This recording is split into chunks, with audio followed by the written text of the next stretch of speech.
ఇవాము కర్తలు మన మధ్యలో దైవజనులు సిద్ధంగా ఉన్నారు. వారి ఇరుగుని జతపరచుటకు నిజంగా దేవుని వాక్యము విన్న మీరందరూ,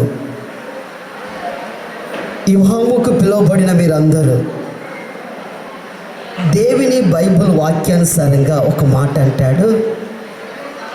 గొర్రె పిల్ల వివాహమోత్సవానికి కూడి వచ్చిన ఆ వివాహం ఏ రీతిగా జరుగుతున్నదో భూమి మీద దేవుడు మనకు సూచనగా వీళ్ళిద్దరు మన మధ్యలో పెడుతున్నాడు. దయచేసి వినండి.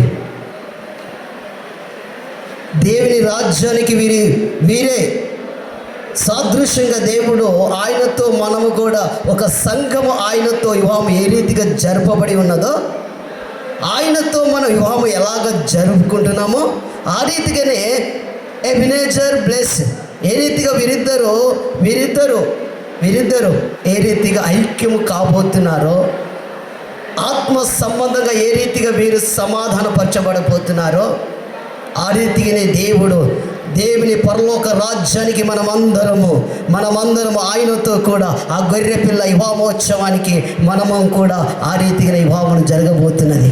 ఈ వివాహమును చూసిన వారు పరలోక వివాహమును కూడా ఆ రీతిగానే చూస్తారు. దేవుని స్తోత్రం. హల్లెలూయా, హల్లెలూయా.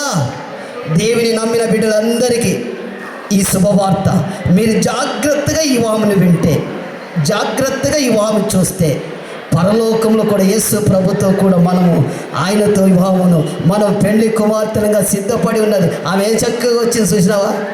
సౌందర్యంగా వచ్చింది. నిజంగా దేవుడు తెల్ల బట్టలతో దేవదూతలతో వచ్చింది.